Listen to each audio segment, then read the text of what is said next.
The most frightening thing in war, sometimes, isn't a bomb going off. It's the moment a single aircraft leaves the ground.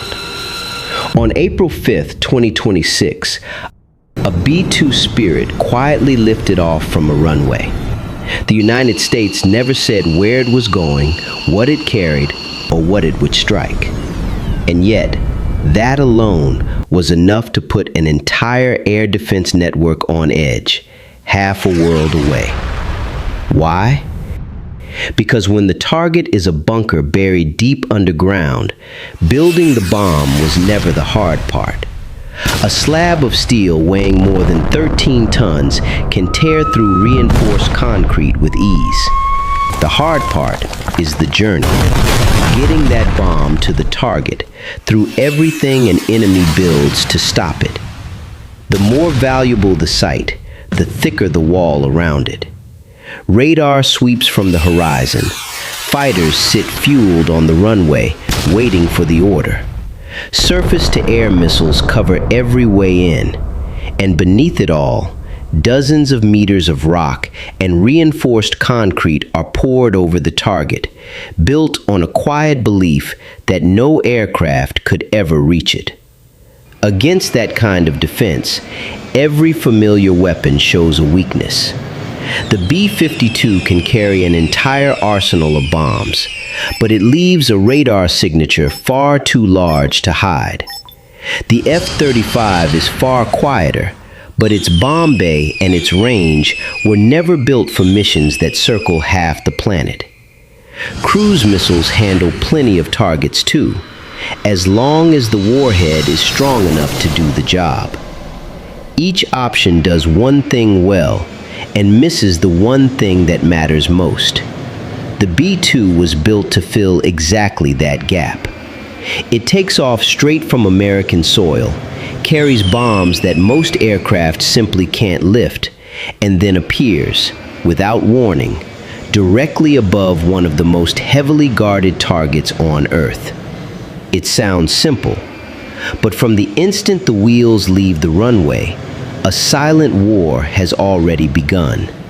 A war for every second fought against the enemy's radar. To hit its target, the B-2 doesn't need to vanish. It only needs to make the enemy notice it too late. This aircraft looks almost nothing like any bomber before it. No vertical tail, the body and wings melting into a single seamless shape. Every line curved to throw radar waves off somewhere else instead of bouncing them back. The engines are buried deep inside the body to hide their heat. The weapons sit sealed inside the bay. Even the outer coating is engineered to absorb radar energy rather than reflect it home. Each of these details on its own buys only a small advantage, but stacked together, they wear down every second of the enemy's reaction. Radar takes a beat longer to see it. Air defense takes another beat before it dares to believe. Fighters scramble minutes late. Missiles get their firing data seconds late. And in modern warfare, that alone can decide everything. The B-2 doesn't charge in on raw speed. It slips through on the very time it steals from the men hunting for it. And what makes these missions extraordinary isn't the technology at all. It's the two people inside that cramped cockpit, carrying an entire campaign on their shoulders for dozens of hours, waiting for the one moment when every advantage collapses into a single strike. In June 2025, the answer finally came. 7 B-2 Spirits rolled onto the runway in the dark and lifted off, one by one, carrying a mission where a single small mistake could erase the entire operation. Inside their bays were no ordinary weapons, but the GBU-57, a massive bunker buster weighing nearly 13.6 tons, built to reach what humans bury deepest underground. Their destination lay in Iran, nearly half a world away, Fordow, a nuclear site carved into the heart of a mountain, buried under dozens of meters of rock and concrete, ringed by dense layers of air defense. A bomb, however powerful, means nothing if it can't reach the right place. And to reach it, those 7 B-2s had to fly nearly 18 hours straight without rest. Across that entire journey, the formation had to swallow thousands of kilometers while holding absolute silence. Each mid-air refueling was a moment balanced on a thread. 2 enormous machines closing in on each other in the dark, where one small malfunction, one signal slipping out too early, could force the whole mission to turn back. In each cramped cockpit, 2 pilots quietly pressed the aircraft forward, carrying the campaign on their shoulders, knowing that the end of the journey was a stretch of land wrapped in waiting layers of defense. And far below them, thousands of meters down, the enemy still had no idea what was silently closing in through the night. Because the real attack didn't open with an explosion, it opened with a trick. A decoy force veered away, pulling every eye and every radar beam off to one side, while the 7 aircraft on the true mission quietly narrowed the distance to Fordow. Minute by minute, the door to turn back closed and then vanished for good. And as the formation entered the strike zone, months of planning collapsed into a few decisive seconds.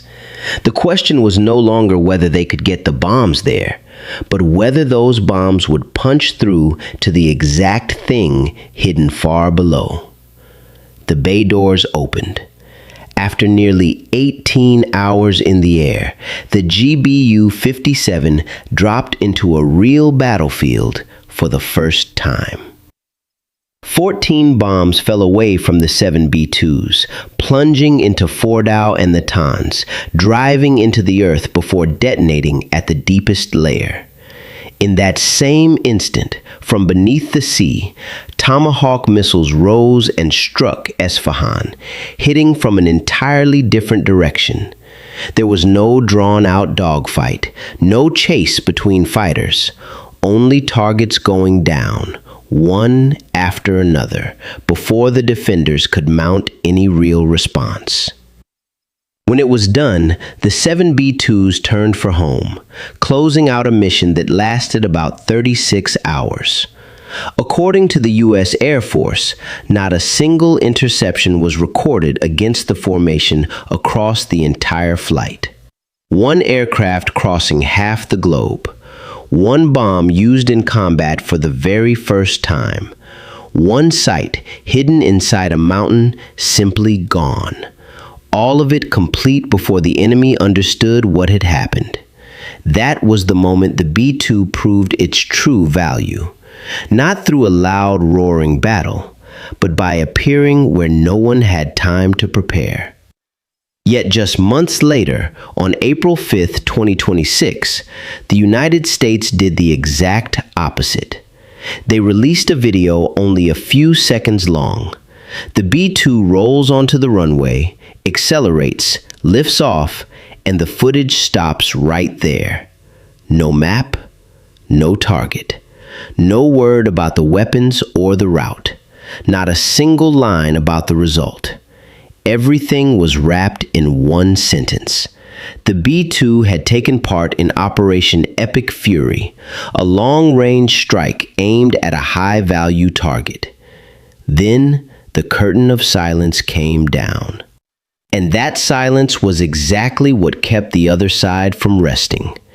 If they had known where the B-2 was heading, they could have concentrated radar, fighters, and missiles on that one point. But when the target is an unknown, no one dares leave anything uncovered. An airbase, a command center, an arms depot, a bunker buried deep underground. Any of them could be the destination, and any of them might not be. What keeps people awake at night isn't the kind of bomb the B-2 carries. It's that no one knows what they should be guarding against. Just one aircraft leaving the runway is enough to force an entire defense network to its highest strain. Radar widens its scan. Fighters stand ready across multiple bases. Air defenses spread out across every possible direction, even though, in the end, only one place is the real target. Operation Midnight Hammer in June 2025 showed what the B-2 can do when every secret is laid bare. Epic Fury says the opposite. The heaviest weight of a mission, sometimes, lies not in what's revealed, but in everything that stays hidden forever. Behind that fearsome image, though, the B-2 has never been a perfect machine. The price of keeping it flying is almost hard to believe. The whole fleet now numbers only around 20 aircraft, so few that a single one sitting in the shop longer than planned takes a real bite out of the entire force. The stealth coating demands strict, painstaking care. Many kinds of damage can't be patched the ordinary way, and every flight hour that ends only opens another chain of work. Quiet, meticulous, and every bit as costly as the mission itself. The billion-dollar-plus price tag on each B-2 was never just the cost of building it. Far more expensive is keeping it ready to leave the ground at any moment. And even that enormous sum can't buy immortality. Detected early enough and tracked closely enough, the B-2 can fall like any other aircraft. Stealth never promised otherwise.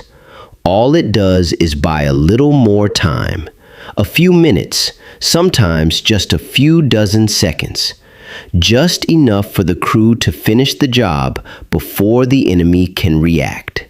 It doesn't sound like much, but the entire story of the B-2 lives inside that one short beat. A beat for radar to still be reading the signal. A beat for the formation to push a few more kilometers. A beat for the bay doors to open in time. And one final beat for the cockpit to turn for home. Perhaps that's why, when they set out to build the B-21 Raider, the Americans didn't rewrite the story. They kept the philosophy that made the B-2, still a stealth flying wing, still weapons hidden inside a sealed bay, still intercontinental flights aimed at the most heavily guarded targets. All they wanted to change was to make it a machine that's easier to maintain and cheaper to keep in the sky. After more than 3 decades, that formula still hasn't grown old. The successor is only learning to run it better. One day, the world will know where the B-2 of April 5th, 2026 actually flew. But for now, that silence is the most frightening part of the story. The B-2 isn't the fastest aircraft, nor is it invisible or untouchable. What sets it apart is its power to force an enemy to react before they even know where the threat is. And every time a B-2 leaves the runway, the other side doesn't just have to ask where it is right now. They have to swallow a far more frightening question. Of everything they're fighting to protect, which one will disappear first?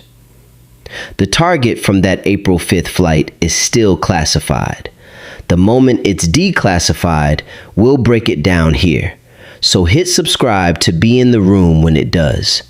Until then, tell me in the comments, should a Cold War design still be flying the most dangerous missions in the world?